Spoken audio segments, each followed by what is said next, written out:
12 years ago to dump the Queen as our head of state, they were furious. Australian Republican movement head Malcolm Turnbull accused Prime Minister John Howard of dirty tricks. He was the Prime Minister who broke this nation's heart. Well, if our hearts were broken then, they're sure mended now. The Queen's 16th visit to Australia is a big success. Lots of people happy to welcome her, and the latest Morgan poll showing we're more against the Republic now than we've been in 20 years.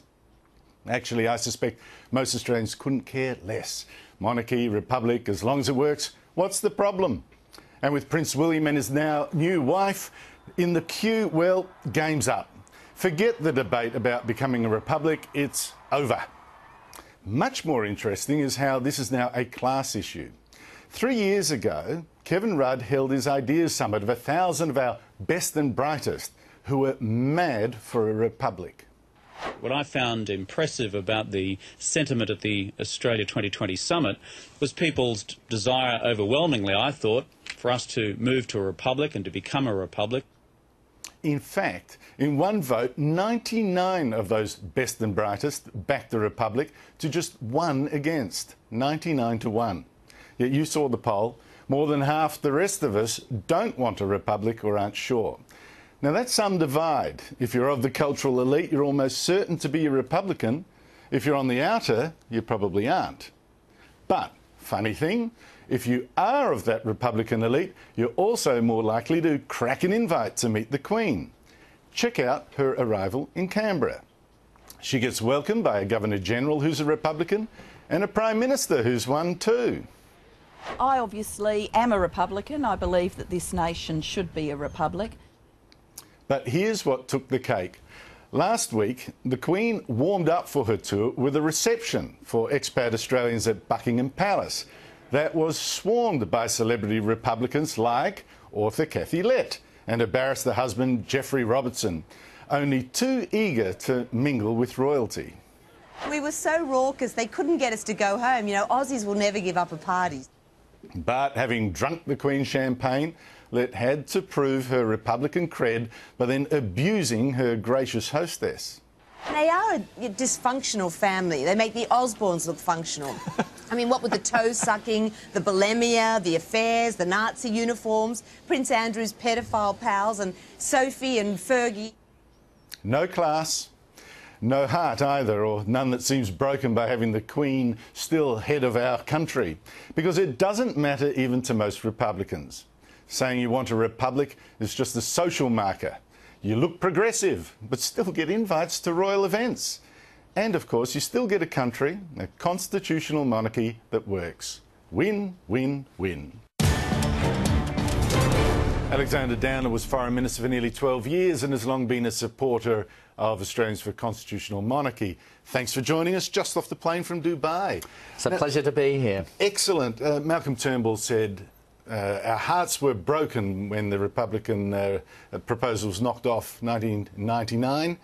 We seem to have mended fairly quickly. Well, I think he ought to remember that 55% of people voted for the status quo, so by definition their hearts weren't broken. So he wasn't speaking for everyone, and mine included. Was full of joy that night. I remember it well in November 1999. So how have they stuffed it up? How have the Republican movement stuffed it up since? Because the support for the Republic has never been worse since. I don't think it's so much them, by the way. I think at the end of the day, this is a country that quite rightly puts an enormous premium on stability.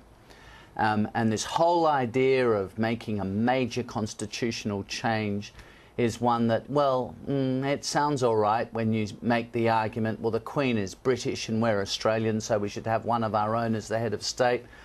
But the more you reflect on it and the more you get into the detail, the more people think, yeah, but what are the unintended consequences of this going to be? And hang on, this works fine, the system we've got at the moment, that's not the biggest problem Australia faces. So I think at the end of the day, it doesn't come down to whether you're a monarchist or a Republican or whether you think the Queen is British or not. It comes down to whether you think the Constitution is consistent and stable, or you want to have a constitutional upheaval. And every night on TV, people are seeing scenes of places which are going through constitutional upheaval and they're thinking, not for me, mate. and they're quite right. Well, it's interesting you say that because one of those places, of course, is Libya, where you've seen a president, a dictator, now shot dead. There's lots of scenes of celebration now about, Libya and the NATO thing worked, you know, NATO coming in, helping the rebels. Are we celebrating, or are we thinking, oh my goodness, what's going to come next? Well, there are two things to say about that. First of all, he was a terrible, evil dictator, responsible for the deaths of tens of thousands of people, so no wonder they're happy to see him go. 42 years ago, there was celebration in the streets of Tripoli as well. That was when Gaddafi overthrew, by the way, the monarchy. King Idris was overthrown by Colonel Gaddafi. I have a view that revolutions usually go in a full circle. In Iran, when the Shah was overthrown, celebrations in the streets of Tehran replaced with a theocratic dictatorship, which is a lot worse. What will replace Gaddafi?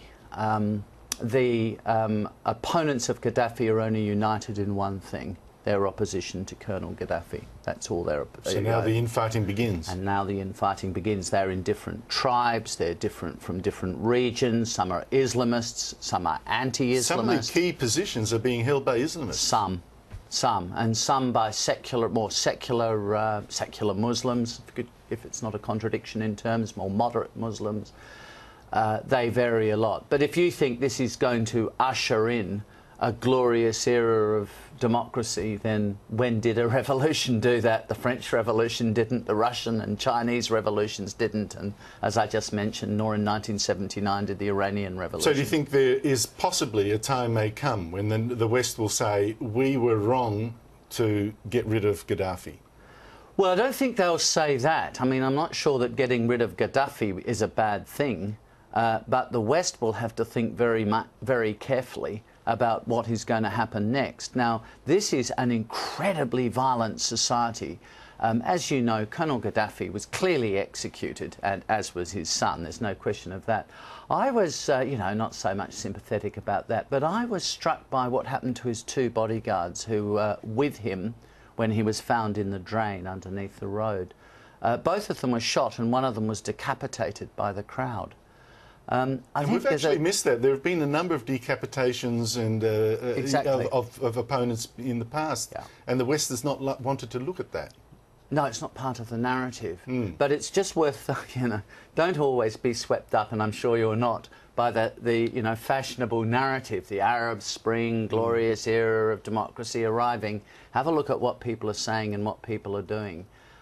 This is a very violent culture. As you know, Iraq is a very violent culture too. And you saw what happened after Saddam Hussein was overthrown.